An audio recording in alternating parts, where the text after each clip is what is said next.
आज का हम लेक्चर स्टार्ट करते हैं। आज का जो हमारा लेक्चर है वो हमारा है to derive the torsion equation. ठीक है,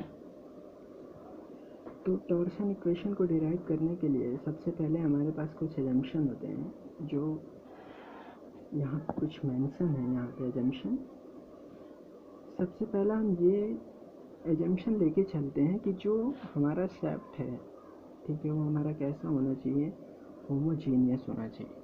ठीक है, और कैसा होना चाहिए, एंड आइसोट्रॉपिक होना चाहिए। ठीक है, जो सेकंड एजम्पशन है वो है कि शेफ्ट हमारा कैसा होना चाहिए, परफेक्टली स्ट्रेट होना चाहिए।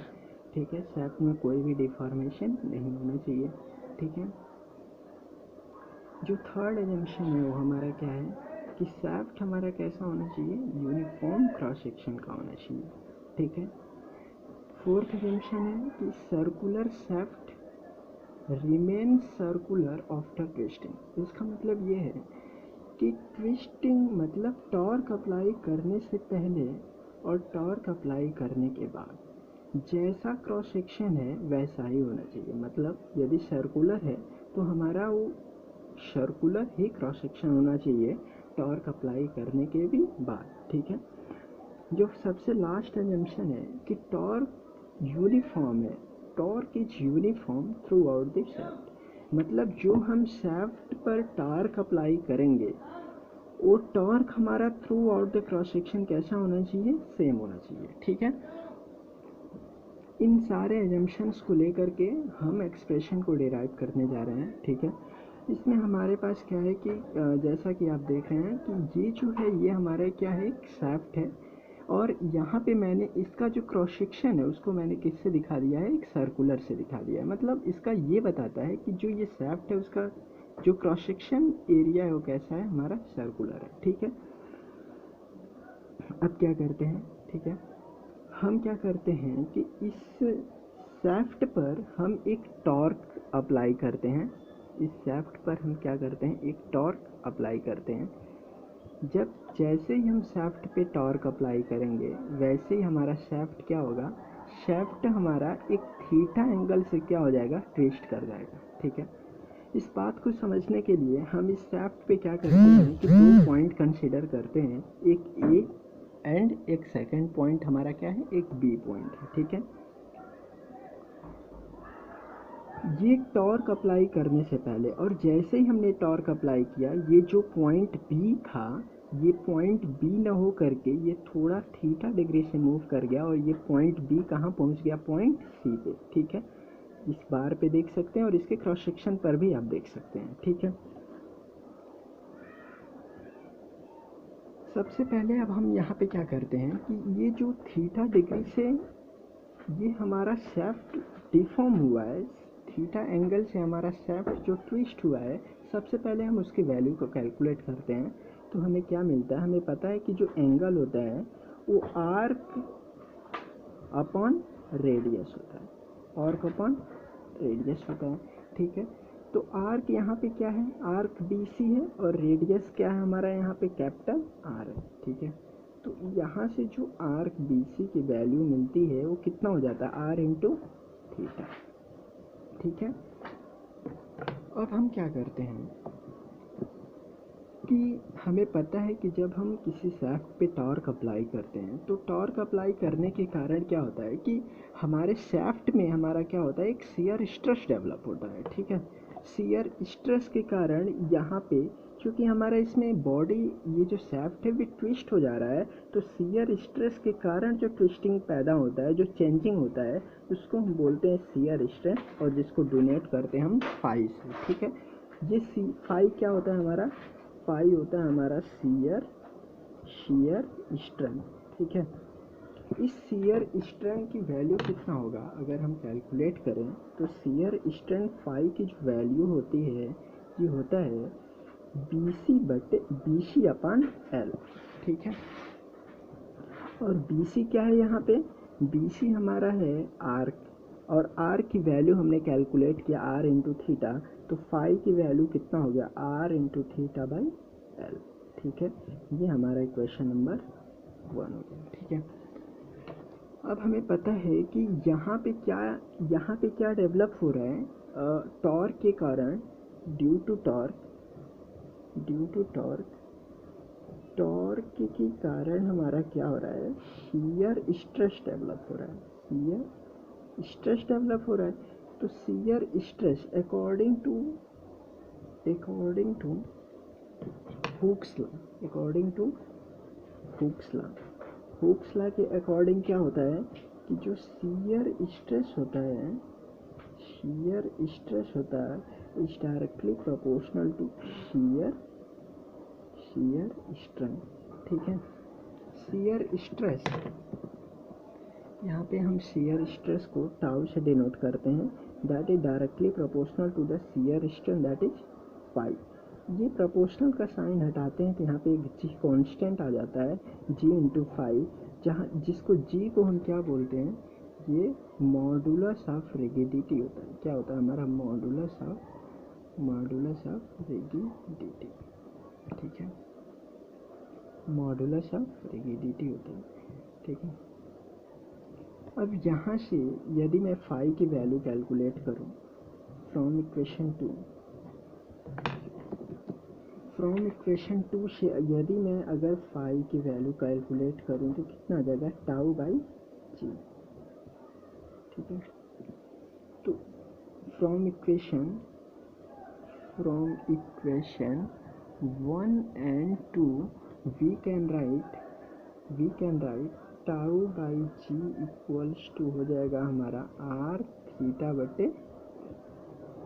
ठीक है, दैट इज इक्वेशन नंबर 3। ठीक है,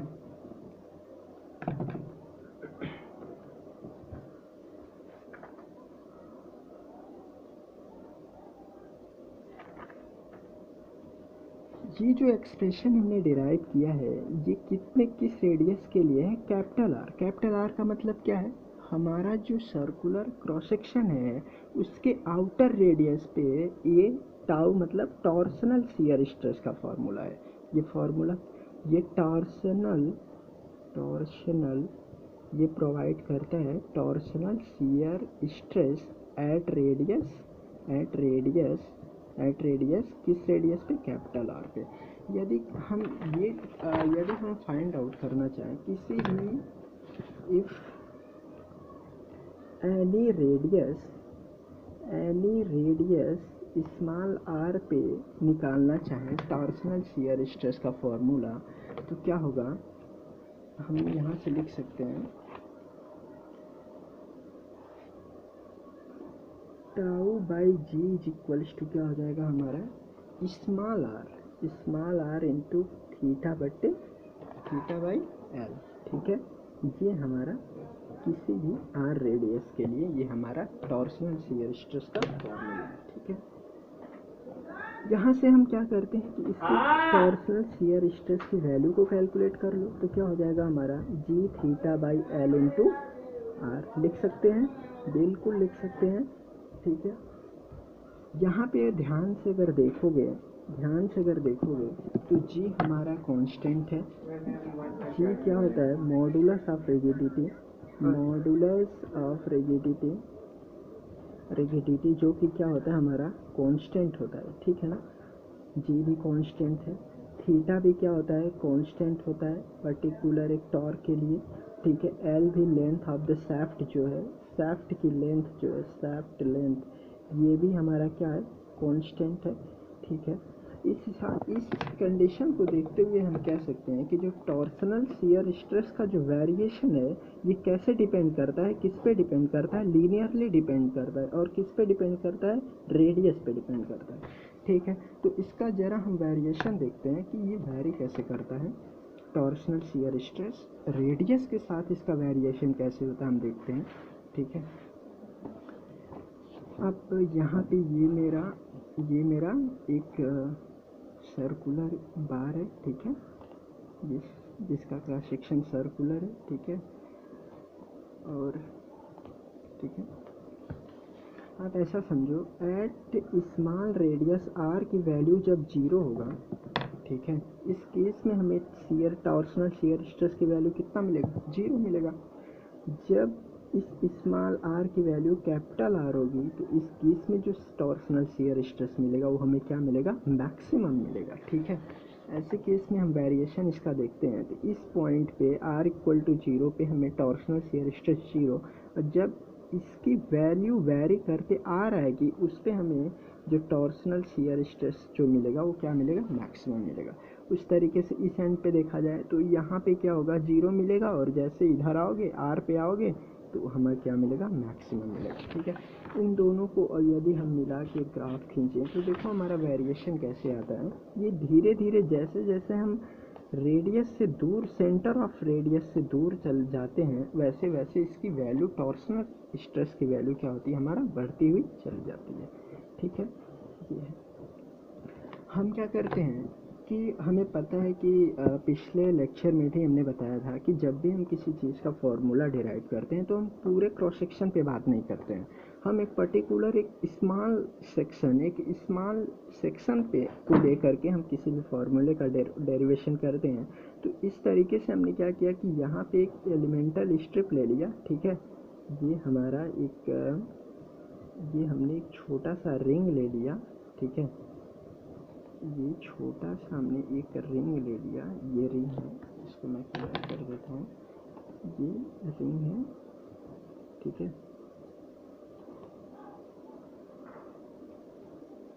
ये रिंग है। ठीक है,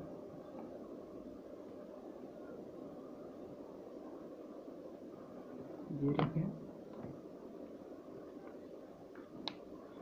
जिसकी रेडियस कितना है, इसका जो रेडियस है ये r है, और इसकी जो थिकनेस है वो कितना है, dr है। ठीक है, यदि मैं आपसे कहूँ इसका एरिया बताऊँ, एरिया स्मॉल da की वैल्यू कितना होगी, 2 पाई r इंटू dr। बात समझ में आई। ठीक है, इस केस में यदि मैंने आपको टॉर्सन शियर स्ट्रेस का वेरिएशन कैसे होता है, ठीक है, रेडियस के साथ। अब हम क्या करते हैं कि शियर फोर्स की वैल्यू निकालते हैं कि ये जो हमने पर्टिकुलर ये जो एलिमेंट लिया है जो स्मॉल रेडियस r पे है, उस पे शियर फोर्स कितना काम करता है इस एलिमेंटल रिंग पे। ठीक है, तो हम लिखते हैं shear force acting on elemental ring. ठीक है, इस रिंग पे कितना काम करेगा, तो हमें पता है इसकी वैल्यू कितना होगी, इसकी वैल्यू होगी शियर स्ट्रेस इनटू एरिया। बहुत सही, बिल्कुल सही है। शियर स्ट्रेस टाउ की वैल्यू हमने पहले ही कैलकुलेट कर चुका है, जिसकी वैल्यू है G theta by L into R, और एरिया हमने अभी कैलकुलेट किया है जिसकी वैल्यू है 2 पाई आर इंटू। ठीक है, इस केस में हमारा क्या हो गया कि जो हमारा फॉर्मूला निकल के आया G theta by L into 2 pi R square into D R. ये देखना जरा, मैं आर कभी कभी ऐसे लिखता हूँ और ये आर कभी कभी ऐसे लिखता हूँ, तो कन्फ्यूजन मत होना, ये दोनों चीज़ें सिमिलर ही हैं। ठीक है ना, अब देखो ये हमने फोर्स कैलकुलेट कर लिया, जो स्मॉल एलिमेंटल स्ट्रिप पे ये हमारे इस पे फोर्स काम करेगा। ठीक है, अब देखते हैं इस फोर्स के कारण क्या होगा, ड्यू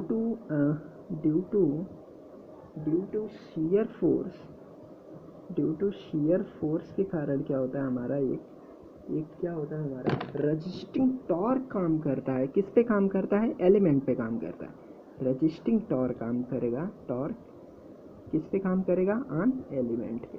ठीक है ना, क्योंकि हमने अभी बताया था कि टॉर्क के कारण क्या डेवलप होता है, शियर स्ट्रेस, और अगर कहीं शियर स्ट्रेस है, यदि कहीं शियर फोर्स है, इसका सीधा सा मतलब है कि वहाँ पे शियर स्ट्रेस बिल्कुल डेवलप होगा, और शियर फोर्स इसका मतलब शियर फोर्स के कारण शियर स्ट्रेस, और टॉर्क के कारण शियर स्ट्रेस, इसका मतलब शियर फोर्स के कारण रजिस्टिंग टॉर्क। बात समझ में आई, या टॉर्क। ठीक है, अब देखो टॉर्क की वैल्यू अगर निकालो तो क्या होता है हमारा D F into R, perpendicular radius, perpendicular distance देते हैं, है ना। ठीक है, shear force into perpendicular distance, जो कि हमारा परपेंडिकुलर डिस्टेंस क्या है, देखो ये हमारा, ठीक है, ये जैसे जैसे हम, ये हमारा शेयर फोर्स का क्या डायरेक्शन है, ठीक है, तो उसका जो परपेंडिकुलर डिस्टेंस आ रहा है, तो हमने क्या किया कि यहाँ पे तो काम तो कर रहा है ये हमारा ना, तो किस रेडियस पे हमें निकालना है शेयर फोर्स की वैल्यू, शेयर फोर्स की वैल्यू एक पर्टिकुलर रेडियस आर पे हमें बताना है। देखो यहाँ पे ध्यान से, यहाँ पे एक पर्टिकुलर आर रेडियस पे हमारा शेयर फोर्स की वैल्यू कितना काम कर रहा है, हमें इसका फॉर्मूला पहले हमें पता करना है, ठीक है। तो ये डी एफ की वैल्यू हमें पता है कितना होता है, जी थीटा बाई एल, ठीक है, into 2 pi r² D R into R. तो क्या हो गया हमारे पास, G theta by L into 2 pi r³ into D R, ठीक है। ये हमारा क्या हो गया, डी टी की वैल्यू हो गया, ठीक है। हमें पता है, देखो देखो ध्यान से समझो बात को। आप क्या कर रहे हो कि यहाँ पे टार्क लगा रहे हो, इस एंड पे क्या कर रहे हो, आप टार्क लगा रहे हो। तो इस टार्क को ऐसा देखो, हमारा एजम्पशन क्या बोल रहा है, हमारा एजम्पशन में ये बिल्कुल बोला जाता है कि किसी भी तरीके का डिफॉर्मेशन नहीं होना चाहिए, है ना। ऐसा नहीं है कि आपने टॉर्क लगाया और बॉडी हमारा शाफ्ट उखड़ के बाहर निकल गया, ऐसा नहीं होना चाहिए, है ना, ठीक है। कंडीशन सेम होना चाहिए, चीज़ें वही होना चाहिए, बस हल्का सा उसमें डिफॉर्मेशन आना चाहिए। तो हम क्या करते हैं कि हमेशा एक हमेशा बैलेंसिंग पे काम करते हैं, ठीक है। तो हमने क्या किया, इस एंड पे फिक्स किया, अगर इस एंड पे टॉर्क लगाओगे, ठीक है, इस इन पे अगर आप टॉर्क लगाते हो इस पे, तो इसको क्या करेगा, ये एंड क्या करेगा, हमारा बैलेंस करेगा, ये एंड क्या करेगा, हमारा बैलेंस करेगा, ठीक है। तो वहाँ से क्या डेवलप होता है, वहाँ से या निकल के बात समझ में आती है कि जो रेजिस्टिंग टॉर्क होता है, resisting torque on element that will equals to external torque. ये किसके बराबर होगा, एक्सटर्नल टॉर्क।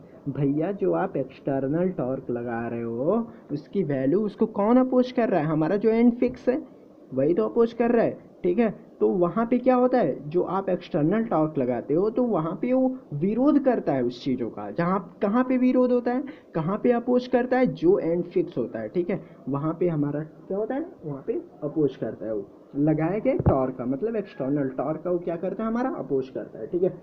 तो इस केस में हम क्या करते हैं, टॉर्क, ठीक है, जिसकी वेरिएशन होता है 0 टू t, ठीक है, और यहाँ पे जो टॉर्क का variation 0 to r external torque G theta by L into 2 pi r³ into D R. बात समझ में आया, ठीक है।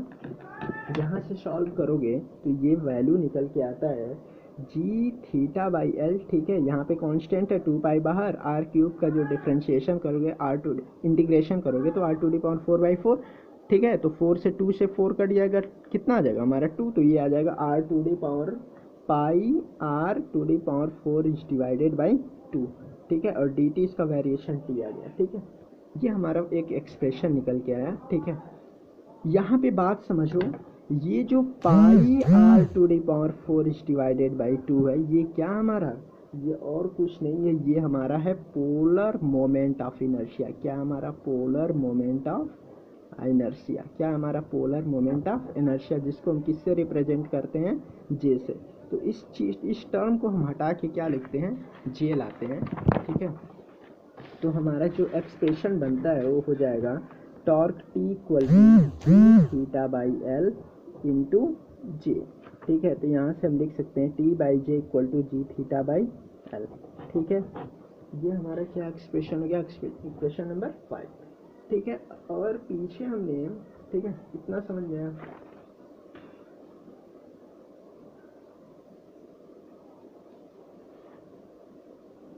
ठीक है, समझ में आया। अभी अभी हमने एक पीछे एक एक्सप्रेशन डिराइव किया है, आप देख सकते हो, कहाँ पे है, आप देख सकते हो कि पीछे हमने एक equation number tau by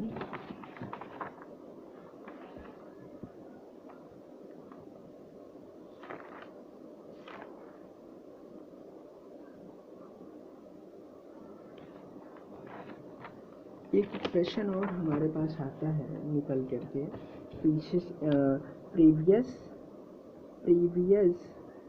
page से एक बात समझ में निकल के आती है कि जो टाउ बाई आर होता है, ठीक है, that will equals to G theta by L, ठीक है, tau by R equals to G theta by tau by R. देखिए ये जो बात है, ये क्वेश्चन नंबर 3 जो आपको यहाँ से डिनोट किया गया, यहाँ पे ध्यान से समझिए, हमने ये पहले ही बता चुके हैं कि ये क्वेश्चन निकल के आता था। ठीक है, यहाँ से अगर टाउ बाई आर की वैल्यू लिखना चाहूँ तो कितना हो जाएगा, जी थीटा बाई एल। ठीक है, ये नीचे चला आएगा, यहाँ पे इसका मल्टीप्लिकेशन हो जाएगा तो जी थीटा बाई एल। ठीक है, फ्रॉम इक्वेशन 3 से we can write tau by R equal to G theta by L. ठीक है, ये फ्रॉम इक्वेशन नंबर 3 से। ठीक है, अब इन दोनों इक्वेशन को अगर कंपेयर करें तो हमें क्या समझ में आता है बात, कि इनका राइट हैंड साइड सब बराबर है, तो इसका मतलब T by J equal to G theta by L equal to tau by R. ठीक है, ये होता है। इसको याद करने का एक मैं आपको सीधा सा ट्रिक बताता हूँ। इसको बोलते हैं ताज, आपको हंसी आ सकती है, ताज इसको बोलते हैं, टी बाई जे को क्या बोलते हैं हम लोग, ताज, जी थीटा बाई एल को क्या बोलते हैं, गोल, और इसको टाउ बाई आर को बोलते हैं क्या, टर। ठीक है, ताज, गोल, टर, इस तरीके से आप इसको रिमेंबर कर सकते हैं। Thank you for watching my video. अगर यदि आपको मेरा वीडियो अच्छा लगा हो तो इसे प्लीज़ लाइक करें, सब्सक्राइब करें एंड शेयर करें। Thank you.